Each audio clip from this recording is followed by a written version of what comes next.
Howdy, howdy. Welcome on in to the pre-show before the free show. You okay over there? Yeah, if I look wet, it's because I'm wet. It's because it's raining outside. So It is raining outside. I'm all,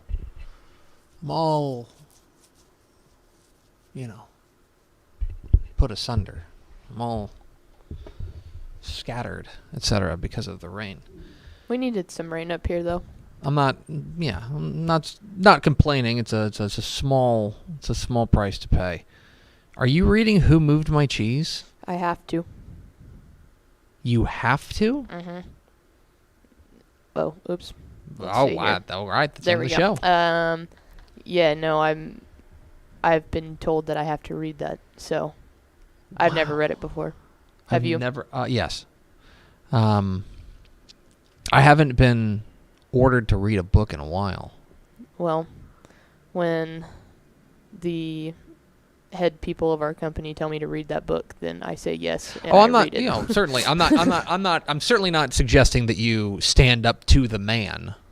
What I am saying is, Yeah. They never asked me to read a book.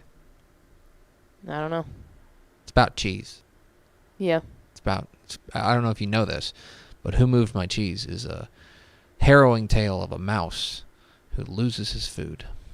That's what I remember of it. Oh, well. So, I think you'll like it. I've got to talk about it in our quarterly meeting on this week. Yeah, no, it's a really, I think it's good for Halloween because it's just about like not knowing where your next meal's coming from. So, how much does pumpkin cost? At Target they were $5 the other day. $5 and for like they were big pumpkins. So we're talking like I don't want to say standard because obviously you're saying they're big, so they were notable for their size. But I think there's a standard size of pumpkin. Right? Yeah. The one that you make you carve. Yeah, I'm not talking about the mini pumpkins. Right? There are those. Those have their place. And I'm not talking about like the show-winning pumpkins. Right. Like the ones you take to the fair and say, look at this here. We call it the monster. So we're talking just the standard pumpkin. $5? Is that the going rate? I mean, that's how much it was at Target, and they were good-sized pumpkins. So would you call them above average? Yeah, I would say it was above average because I saw it and was like, I should get one. I didn't, but I thought about it. I feel like the life of a pumpkin farmer must be... This is their busy season. It must be very seasonal. Like, obviously very seasonal, but like, they just keep growing pumpkins year-round? I mean, pumpkins are used in a lot of cooking stuff, you know? I guess that's true, but this is obviously pumpkin season. Yeah, because you've got to have enough pumpkins to be able to not only, like, do the pumpkin patch thing, you know, where you're buying them to carve them, but then there's all the pumpkin foods. A lot of pumpkin foods. I didn't see a ton of pumpkins in the valley. No. In the Rio Grande Valley where we got back from. I didn't see a ton of pumpkins. No, I also wasn't looking for them. I was looking for tacos. I saw plenty of tacos. Yeah, they were good. I didn't... Y'all went to a pumpkin patch this weekend, didn't you? We went to a pumpkin patch. That's why Did the boys pick out their pumpkins? We let them get a mini pumpkin. Okay, that seems fair. Because we let them get a mini pumpkin, you know, and then we were like, we're going to go to like the store to get a standard pumpkin because you know that's how they get you at the pumpkin patch. Is that they say, oh, yeah, sure, grab this pumpkin. That'll be $165, please. I don't know if that was the case. I know that the mini pumpkins were $1, which felt like the right amount of money to pay for a mini pumpkin. Yeah. Like a $1 mini pumpkin. Do y'all carve? We're going to do one. Okay. We're going to carve one pumpkin. Do you know what the design is? Like, I'm assuming that's up to Hank. Yeah, Hank will call the tune on that one. Yeah. Not really sure. We'll find out. But all I know is that will require me doing all of the work. Yeah. I wonder... Kids are a racket. Is Hank... Does he like to like gut the pumpkin, or yeah, is it he likes gross? to. No, because some kids love it and other kids think it's gross. I think he likes the texture. Okay. I think he likes the idea. It's like it's gooey and stringy. I think he wants to do it like 3 times, reach in there 3 times, and he's like, "All right, I'm done. That's you do enough. the rest of the work, old man." Yeah, which is probably how it'll go. But you know, seems fair. I guess you just got to do this for the kids. Feels like I'm doing a lot for these kids. Well, you signed up for that. I put clothes on them this morning. That's good. Again. Max got to go to school in his jammies, though, the other day because you were gone. He did get to go to school And in his when jammies Dad's twice. gone, then it's fun. Because mommy has to drop him off early, and so we just throw him in the car in his jammies, and he's just like living his best life. I want to come to work in my jammies. Anyway, hit the theme expo. Pickle! Hit the air raid sign.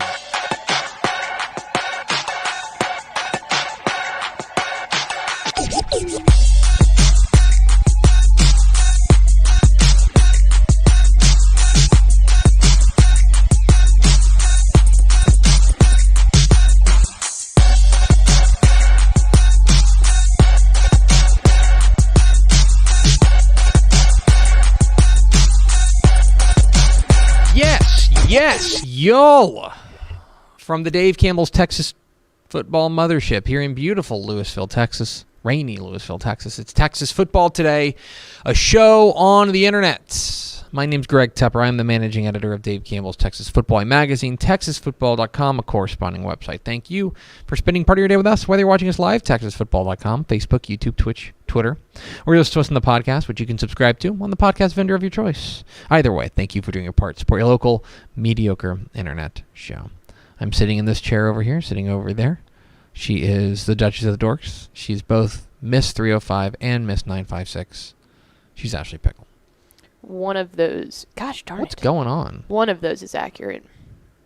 We okay? Yeah.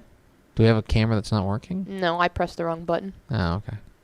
Today's Monday, October 23rd, 2022. 30 days until Thanksgiving. Gosh darn it. That's so soon. That's a month. That's folks. crazy. That's a spiritual month. Literally. Happy birthday to Drake, episode 1482. On today's show, my friends, big show. We've got Monday Morning Fallout, going to overreact to the football weekend. Plenty to overreact to after a big football weekend. Then, we're going to be joined by the head coach of the Refugio Bobcats. They did a thing Our this friend weekend. Jason Herring will join us. The always low-key, always measured Jason Herring. Mm-hmm. I feel I'm actually going to ask him. This is true. I'm going to ask him if he's having fun, because I think people look at him and he always looks stressed out. Yeah. You know what I mean? Because he takes it so seriously. His halftime interview was very was peak Jason Herring. Yeah. When they aired it at Bally's this past week, it was like they're up, they're doing great, and he's like, "We have that penalty." Didn't need anything. I'm going to ask him if he's having fun, because he should be having fun there with the Refugio Bobcats after their big win over Shiner. We'll talk to Coach Herring. Then back out the show, we'll unveil the Week 10 Dave Campbell's Texas Football Associated Press Texas High School Football Statewide Rankings. Do we have first four through the door? We sure do. It was Rob Hadaway, Nick Morton, Just Chad, and Tony Blaylock. Welcome in, friends. Howdy, friends. We have a lot of friends watching today. Hi to all our other friends. Hi. Hello. Any reason? They just want to see you? They want to hear about the Valley? It's Want to week hear 10. about tacos? Yeah, we can talk about Tacos that. are great, guys. We'll break down the taco situation tomorrow.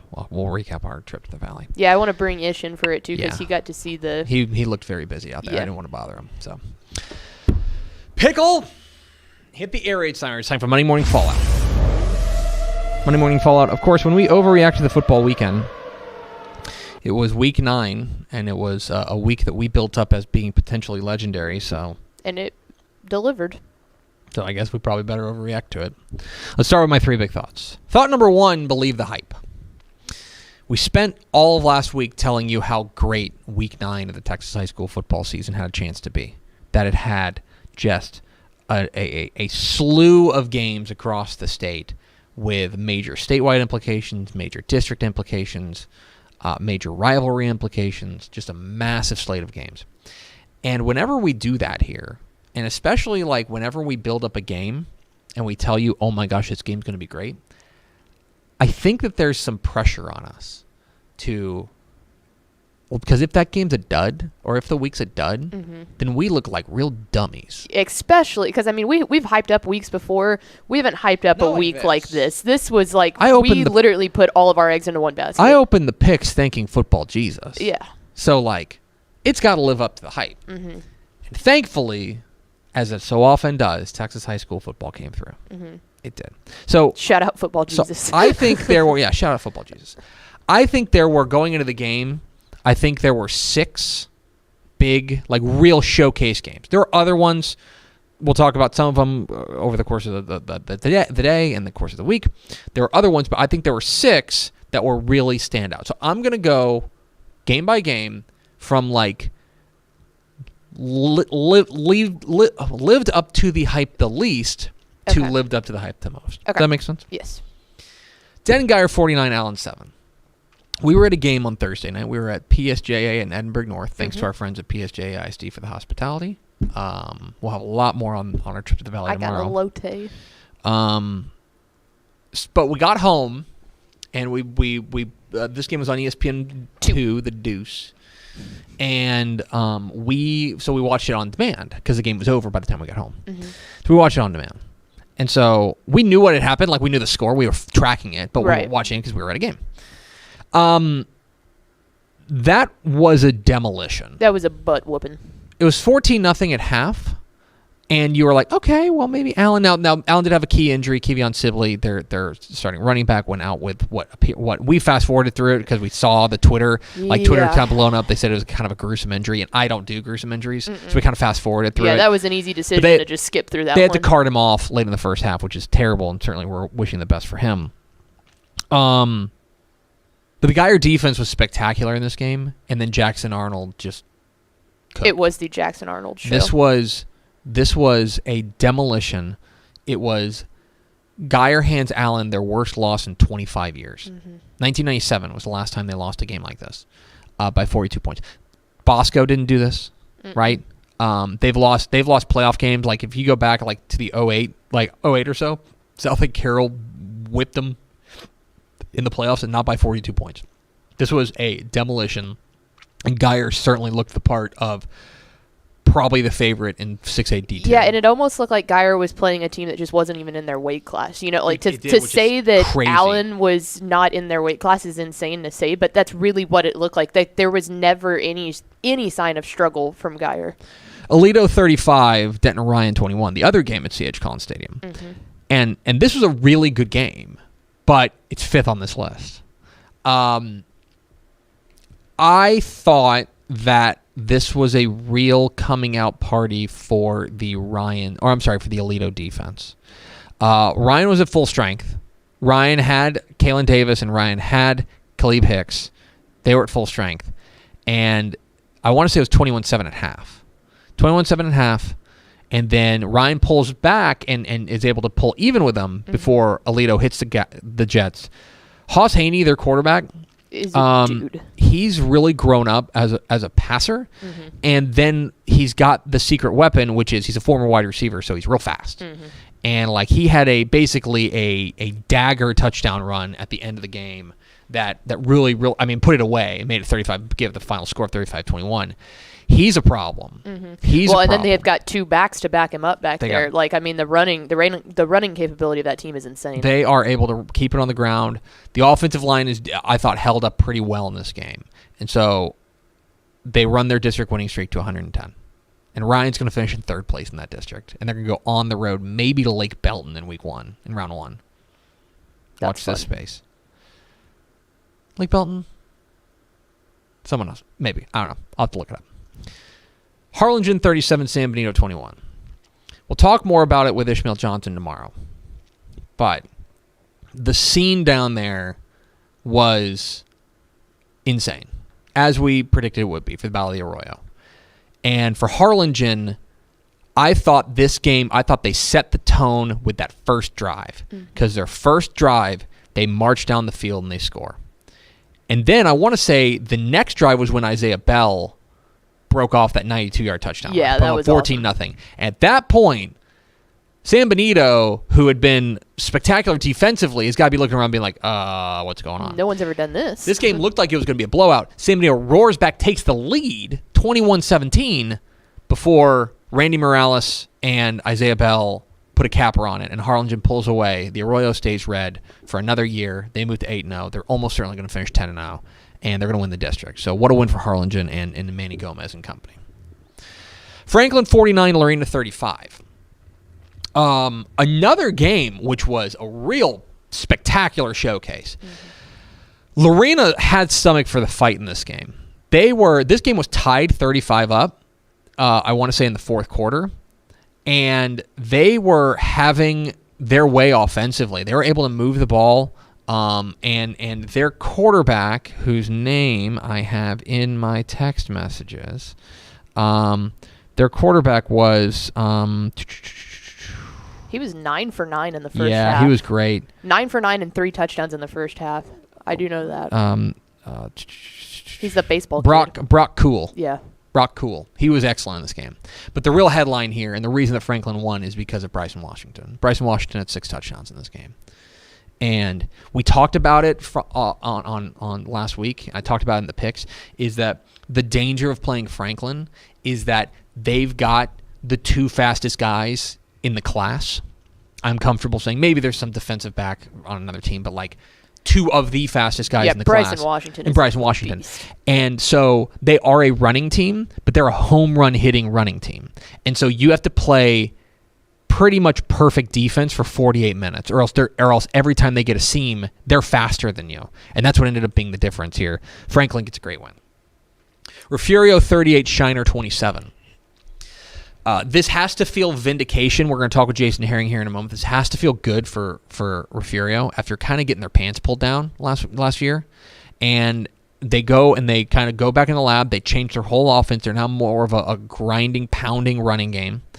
Isaiah Bland. Yeah, Bell is Isaiah Bell. Isaiah Bland. Yes. For Refugio.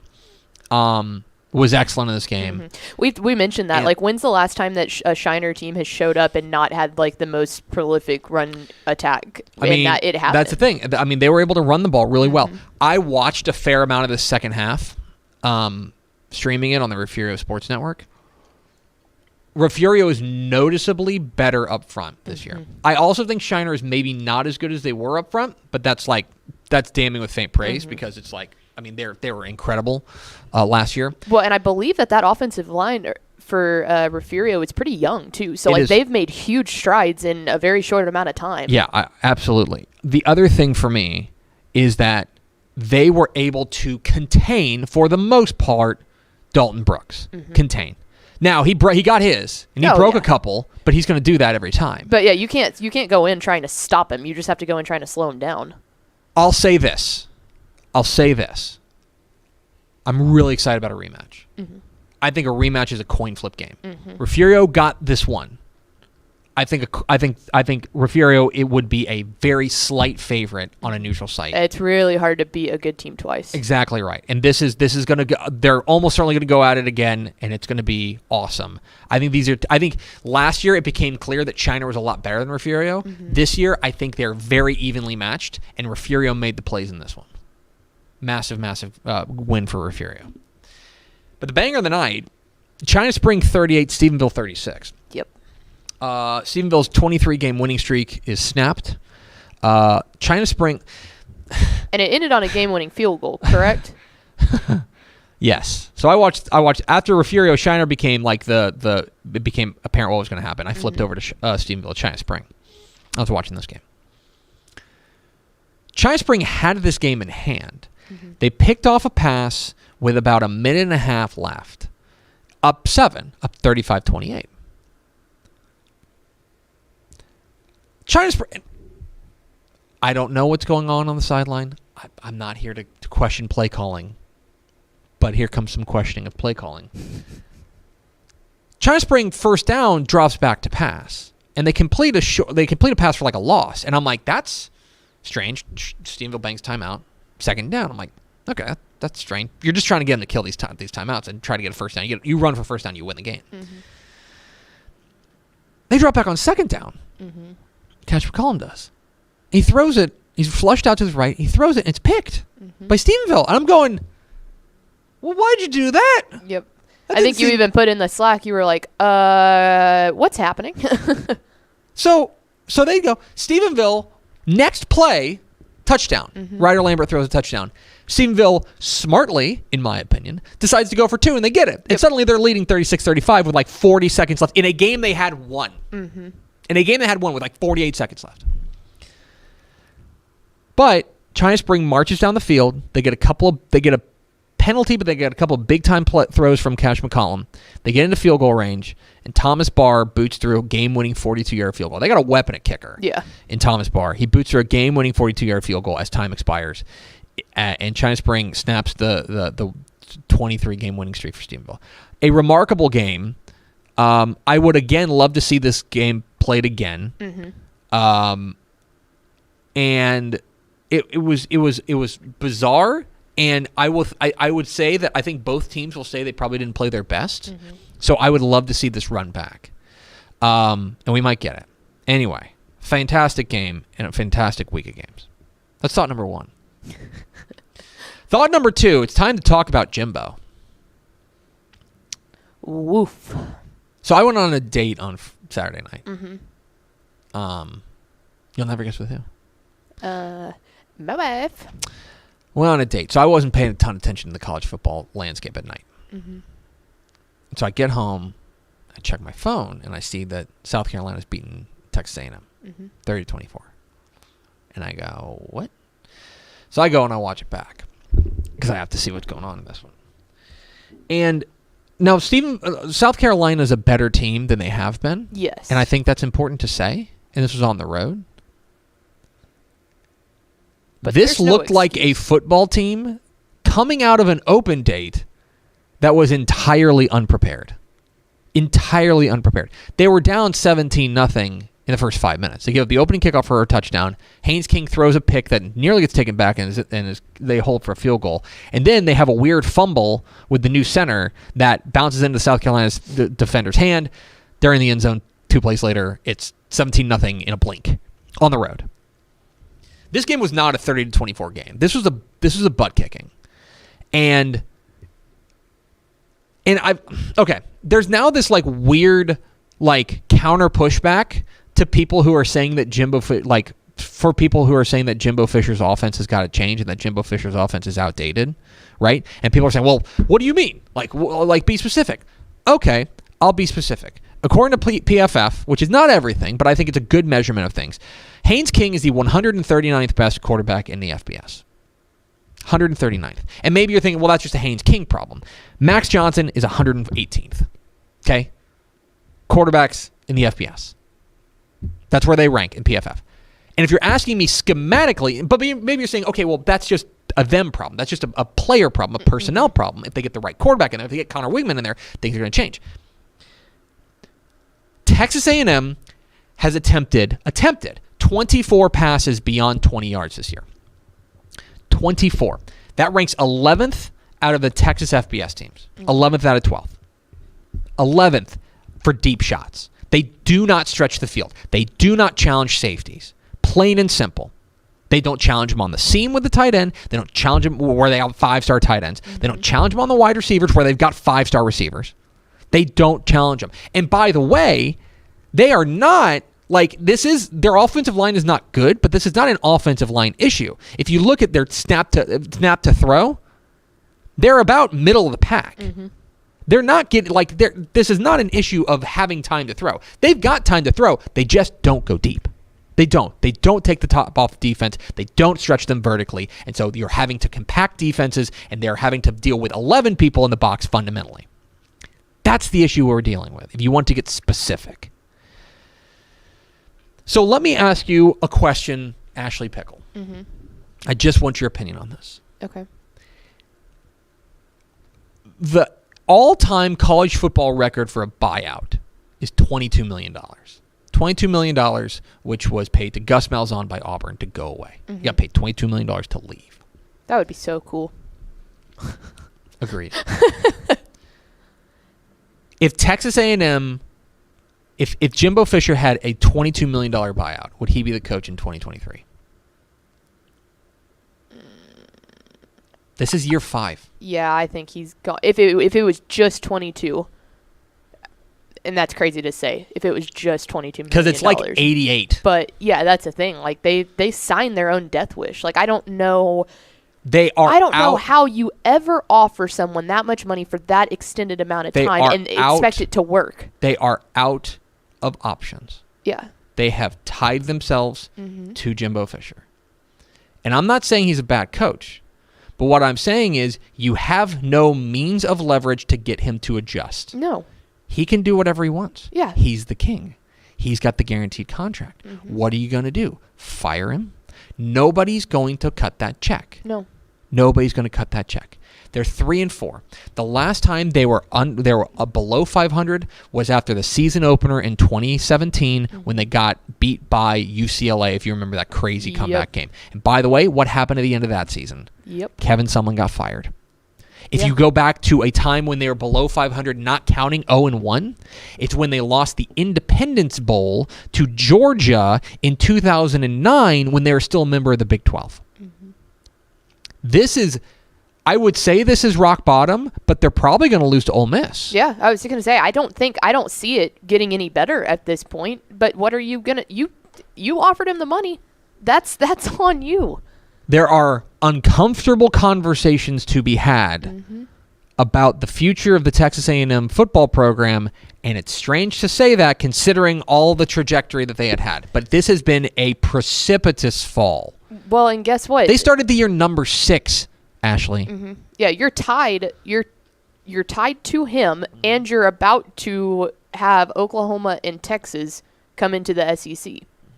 That's what are you going to do? Oklahoma's in a bad spot right now, but Texas is clearly better than A&M right at this exact moment. Oh, yeah. And knowing that's coming up at all. on the hill, like, that's not fun. I thought about that all weekend, too. It's strange, because I'm serious. If the contract, otherwise he'd be on the hot seat right now. Oh, absolutely. He'd be on at least the hot seat right now. Yeah, but he can't be. That would be one of those. He doesn't have a seat. Yeah, that would be one of those. They go and drop the next one to Ole Miss. You're wondering if he's getting making it in the season. Yeah, if he's getting tossed right after that. You're talking about interims. You're talking about like DJ Durkin taking over. Anyway, and thought number 3, perfect 10. We're into the 10th week of the Texas high school football season. There's big games everywhere you look, and what I think is going to be fun is that you've got to start diving deeper into the districts. Last week, I think, was interesting because you had these headliners. You had these big-time games all across the state that were just like, I don't have to talk you into getting excited about Refugio and Shiner. I don't have to talk you into getting excited about Franklin and Lorena. This week, I think what's going to take center stage are these district races. Playoffs start for a lot of these teams this week, which is going to make Week 10 really fun. 3 helmet stickers. A helmet sticker for Brownsville St. Joseph wide receiver Claudio Torres. He had 13 catches for 200 yards and 3 touchdowns receiving. He ran for 20 yards. He also had 2 interceptions and returned 1 for a touchdown. UTSA quarterback Frank Harris. They beat North Texas, and I think Mike Craven said it best. He was at the game. He said, UTSA had Frank Harris, and North Texas didn't. And that was the difference. He was nails down the stretch, where they had to go tit for tat with North Texas, and he came up aces. Helmet sticker for Frank Harris.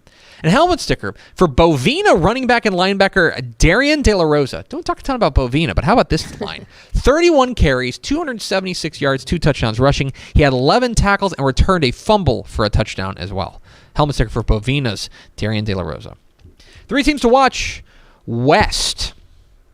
The Trojans go to Grandview and get a huge win over the Zebras and establish themselves. They're going to win that district now because the rest of that district they're a lot better than the rest of that district.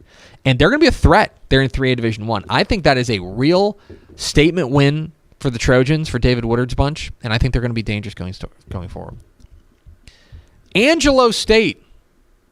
Hey, do you know Angelo State's 8-0? Yeah, that's wild. How about that? Good for them. This is your public service announcement that Angelo State is 8-0. Watch this space. And finally, Dripping Springs. A signature 6A win as they go and they beat Lake Travis in a thriller. And really, the offense does what they need to, and the defense comes up with big stops down the stretch. This is going to be, Lake Travis is going to finish 3rd in that district. And for Dripping Springs, this is a signature, I think, buoying win for them heading into the remainder of the season.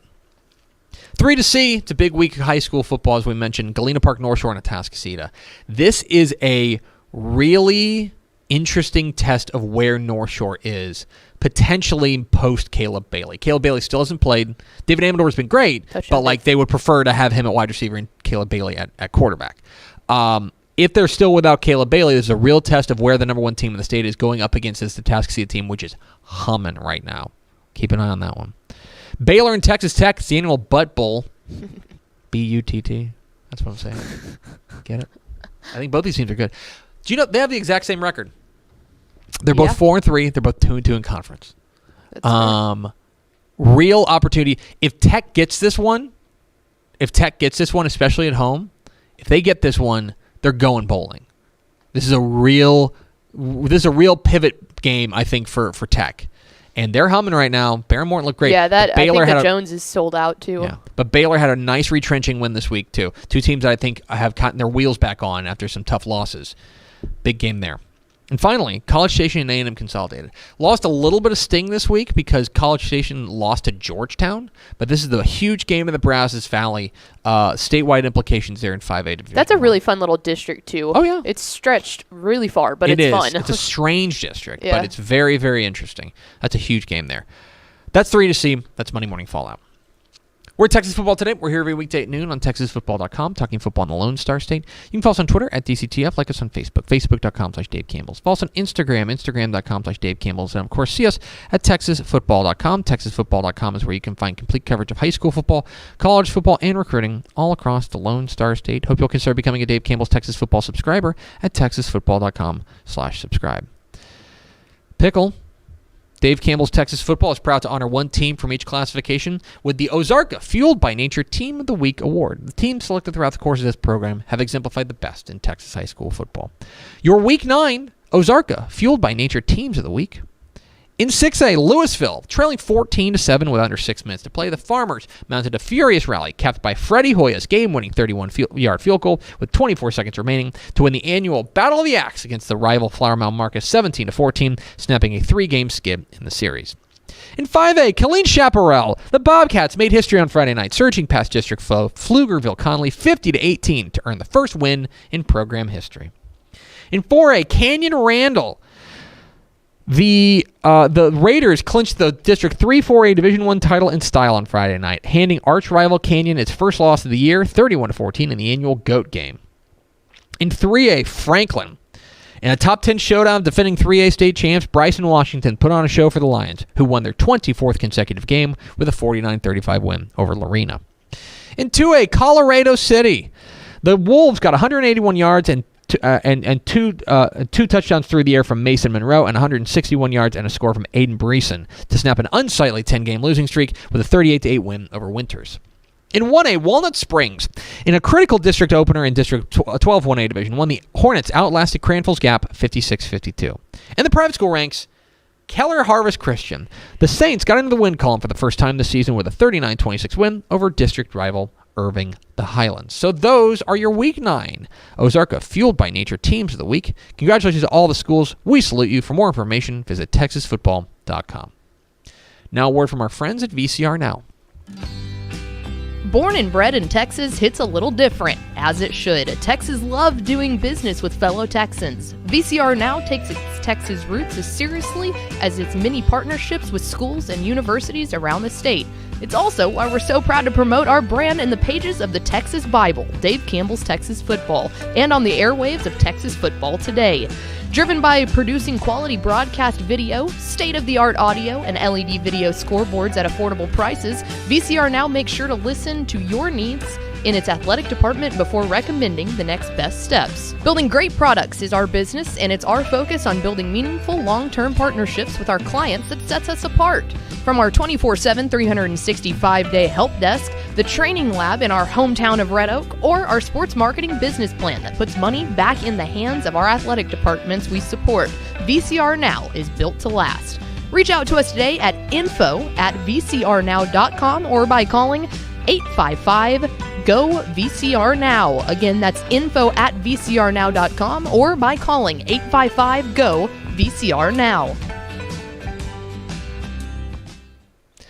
Pickle, let's go to the hotline and let's welcome in the head coach of the Refugio Bobcats. We go to Refugio County to talk with Coach Jason Herring. Coach, how are you?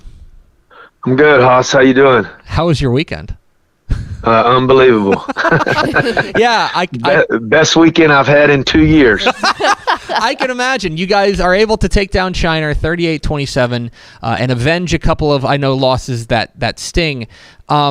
You've been pretty open about, there's some coaches who say, we just take one game at a time. We're out here playing against ourselves. You've been pretty open about how important this game was and how much you've been talking about this game for to your guys in the locker room. Going into this week, what was your message to your guys, knowing that this was going to be a big game against a team that they certainly want to beat, but at the same time, to keep them focused? Yeah, here's the thing about it is if both teams take care of business, we're going to meet again in 6 weeks. So we're real super young. I mean, we're starting or playing significant time like 11 sophomores and freshmen. So this team has a chance to be the most improved team I've ever had from week 1 to week 10 to week 13 to 14. So, we stressed it, and I told the kids it is a big game, but it's not the one that really matters. The one that really matters is when us and China meet in the quarterfinals. But I actually thought it was a blessing that we got put in the same district, because we were able to. I don't like to play somebody twice, especially if you're the favorite. But being the underdog and considering what happened last year and how young we are, I thought that it was a blessing in disguise to get to play them early when not so much was on the line, because the Shiner game has morphed. Recently, the Shiner game has morphed into this 11,000 people, winner take all, and whoever wins it's going to win state. That's the way it's been since 19. Whoever won that game wins it all. So with our team being so young, I thought it was really good that we got to play it in a normal stadium, a little more low-keyed, only 7,000 instead of 11,000, blah, blah, blah. Only 7,000. I do want to ask you, though, because I was watching a fair amount of this game, and I of course mean this in a loving way, but Refugio is a town full of crazy people, and you guys had quite an atmosphere out there. How much of an advantage do you think it was for you guys to simply be there at Jack Sportsman Bobcat Stadium? Yeah, well, our kids love playing there, and we haven't lost very many games there. So I would have to say that, if there was any slight advantage, it of course went with us. But they had an awesome crowd too. Both teams know each other so well. Both teams travel well. I mean, it honestly felt just like a playoff game. It wasn't quite as many people, but it felt like just the same as it feels always when you play Shiner. We caught more breaks than they did. It could have gone either way. They still have the greatest football player on the field, no doubt. I mean, that kid's the real deal. But we found enough way. We made enough plays to win, bud. We're talking with Jason Herring of Refugio here in Texas football today. You mentioned going up against Dalton Brooks once again there, the running back for Shiner, and he is the real deal. But you guys were able to. You don't stop a guy like that, but you were able to contain him for the most part. And I know that's been something you guys have really stressed over, as finding a way to slow him down. What was it, do you think, that was working for you guys defensively last night that made such a huge difference from the last time we saw these two teams get together? Yeah, well, we completely changed our defense. So we're really small. We're athletic. We're fast, but we don't have a lot of size. And when you match up against Shiner and you pack everybody up front, they just latch on to you and road grade you. So we went down to Canadian and studied their 3-3 defense last spring, and we just put the 11 fastest, best water moccasin athletes we can on the field on defense, and we bring them from everywhere. And it worked. I mean, we're a lot more aggressive than we've ever been. Sometimes it doesn't look sound on paper, but those gaps close extremely fast. So the defensive scheme really helped us, but what helped us most of all was we completely switched our offensive philosophy. We're still doing a lot of the same things, but we're huddling up and we're milking the clock and we're shortening that game, because last year we were no huddle, hurry up, run a play every 10 seconds, and Shiner had like 8 possessions in the first half. Well, 8 possessions with Dalton Brooks and Doug on your team, that's not going to turn out good for you.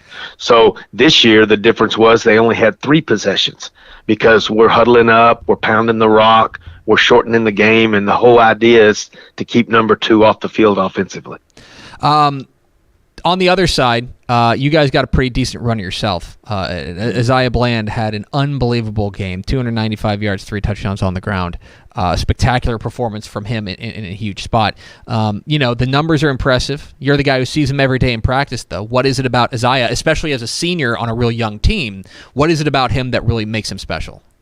Well, I tell you what, he's lightning in a jar. I mean, he absolutely can. He may not be the fastest, but he can absolutely cut on a dime with his maybe as good as I've ever coached. He can change directions and he doesn't slow down a lick. So he's only about 5'6", maybe 5'5", 145 pounds, but he can cut on a dime, and he just had a great game. I mean, he's a really good kid. He's been in the program. What I love about him is he's talented enough. Probably he could play for anybody else in the state, and he would be getting 23 carries like Dalton does. Mm-hmm. But we're so stacked at running back, and we typically are at Refugio, that he might get 5 to 8 touches on a good night, and you never hear a word from him. I mean, in fact, he's usually given up some of his touches. Like we've got a freshman running back, and he's always saying, "Coach, let Fish Stick have this one. Let Fish Stick have this one."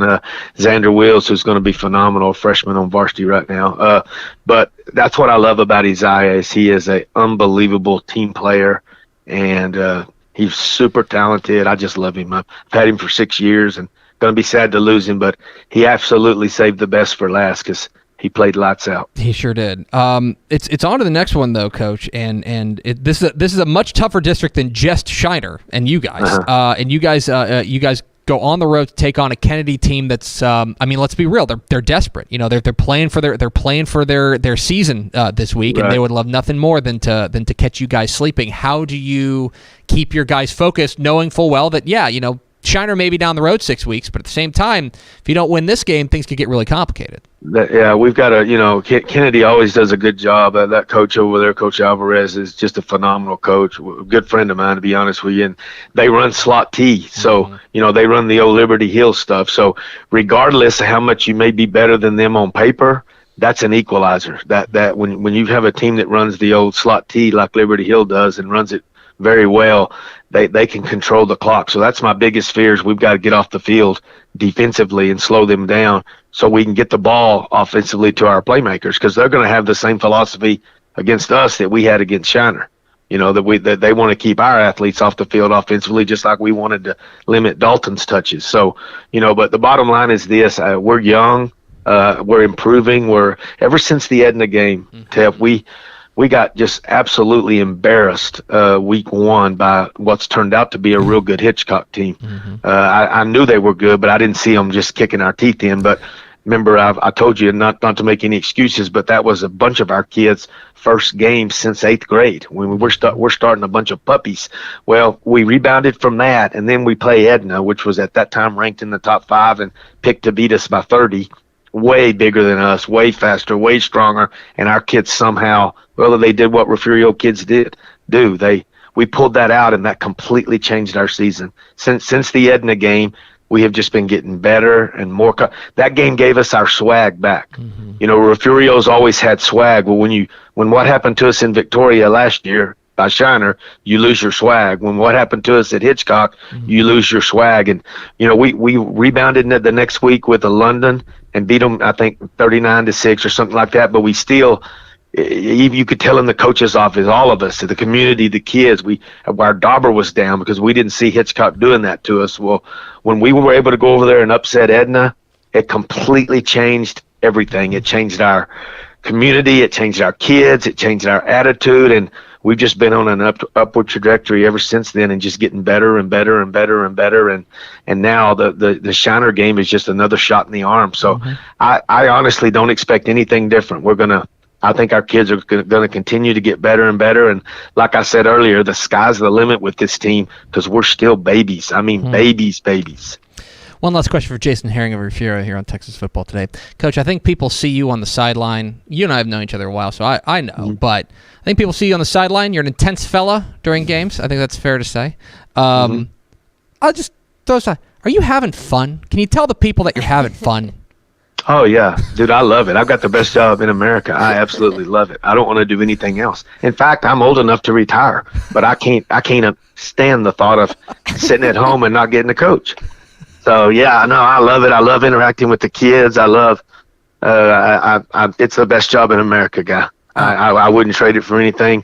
It's a great fit. It's why I've stayed here 16 years, and I plan on staying as long as he'll have me, bud. Coach, I got to be honest, I can't imagine you retired either. Like, Yeah. I don't know. The math doesn't add up. I would rather die just doing it, bud, and be done with it. I don't want to sit around. I can't sit around. So, no, it's a heck of a lot of fun. It's been a good match, and we've had great kids and great support, and it's just been I've been super blessed, buddy.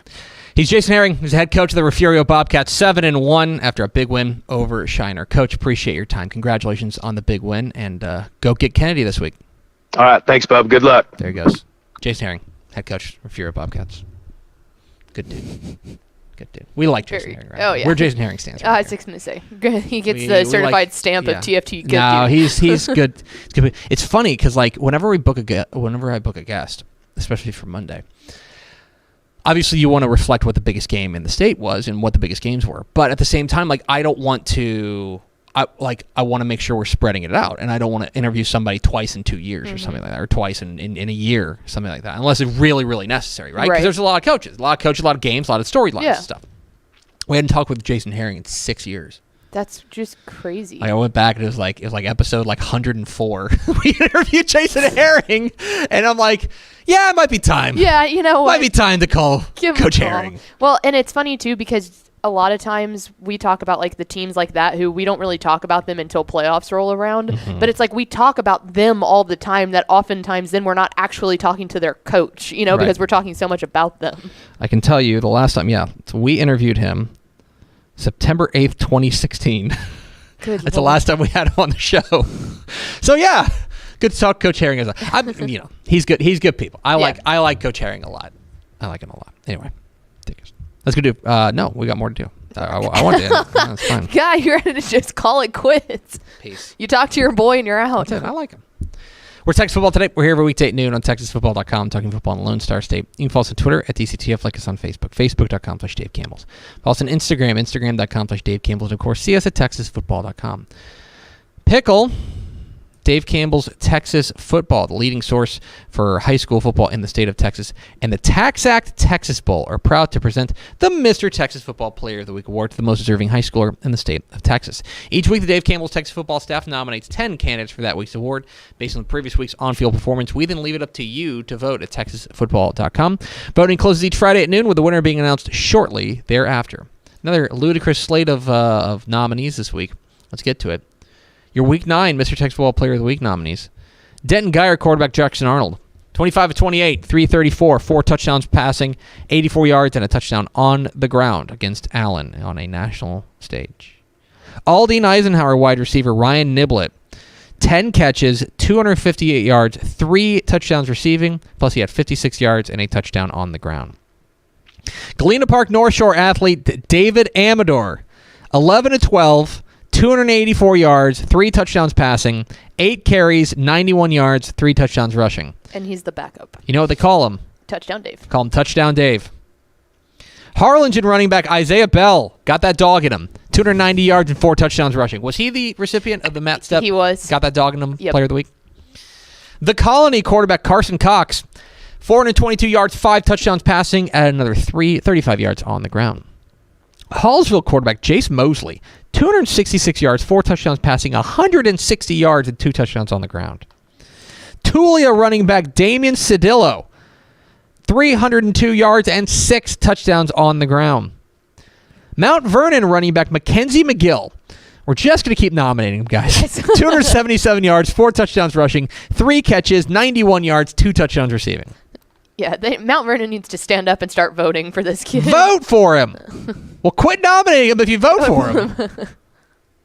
Tidehaven wide receiver Tyshawn Davis had 7 catches, 251 yards, 4 touchdowns receiving, 16 yards rushing, 3 tackles, and an interception. Goodness.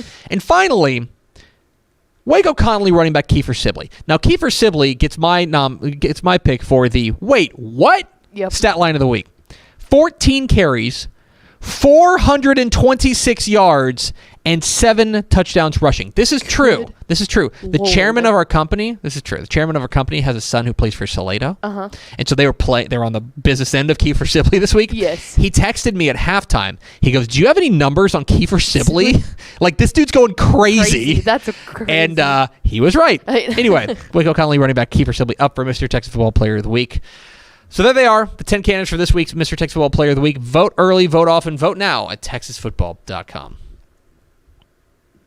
Okie dokie, Pickle.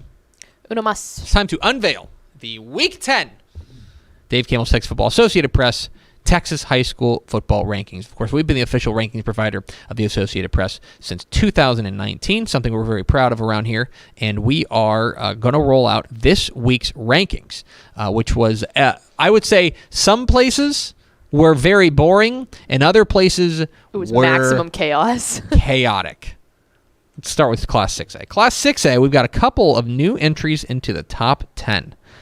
Into the top 10 for the first time, the DeSoto Eagles move up to number 9 with their win over Cedar Hill. And Spring Westfield up to number 10 with their win over Aldine MacArthur. They're up a couple of spots apiece.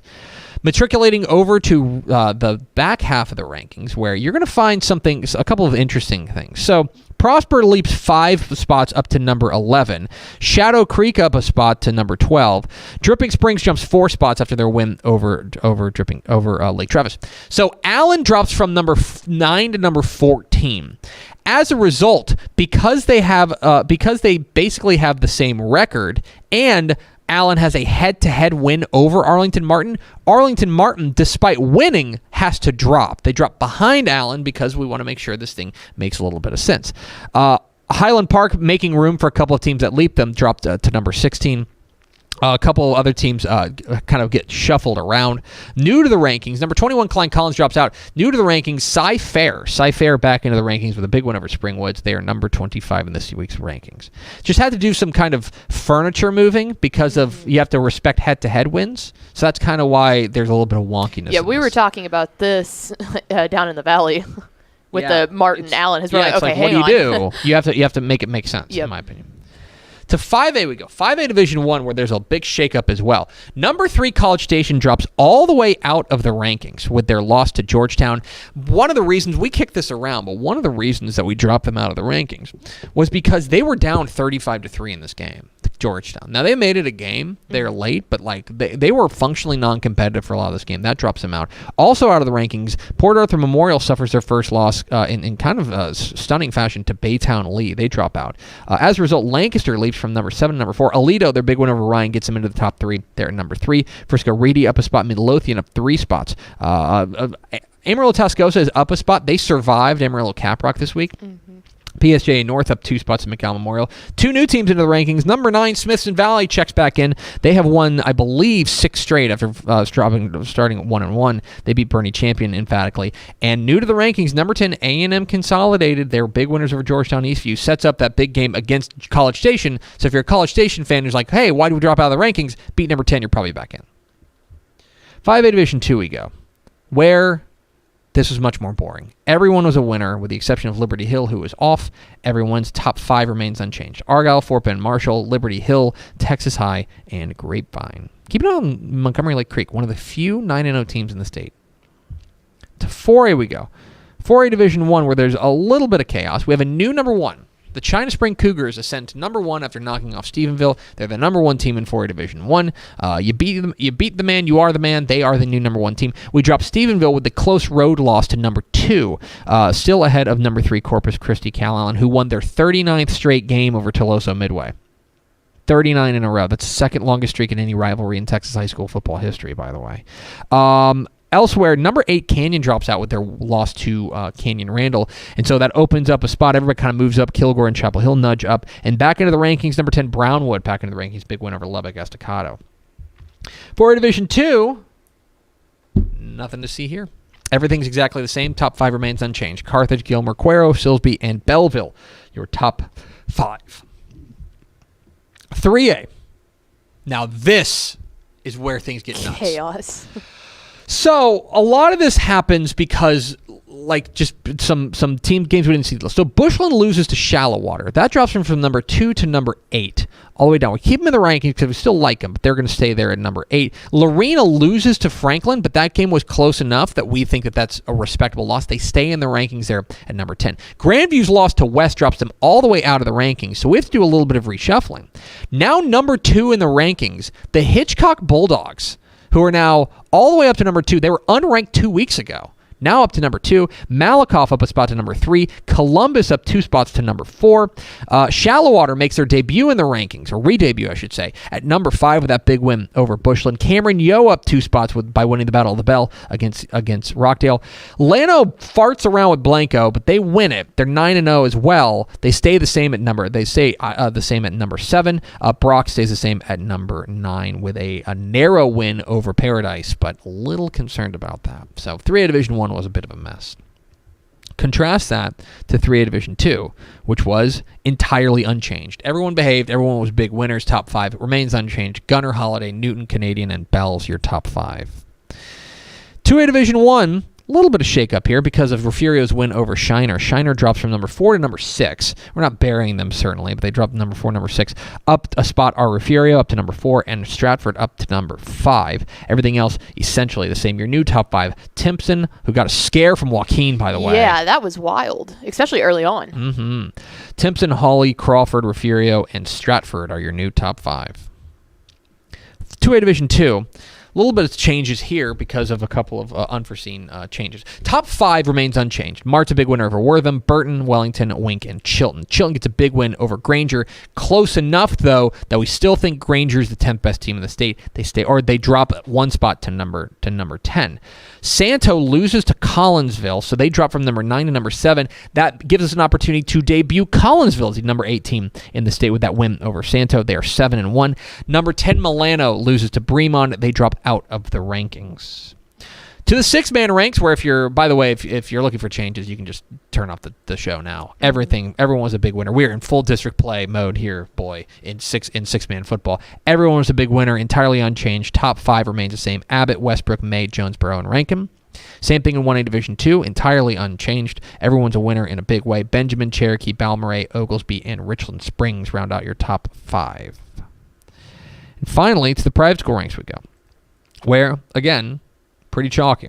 Dallas Parish Episcopal remains the number 1 team in the private school ranks and the 11-man ranks. Everyone's a winner. Same thing in the 6-man ranks. Everyone was a winner. Pasadena First Baptist still your number 1 team in the private school 6-man ranks. So there you have it, your Week 10 Dave Campbell's Texas Football Associated Press Texas High School Football Rankings. You can find all the rankings at texasfootball.com/rankings.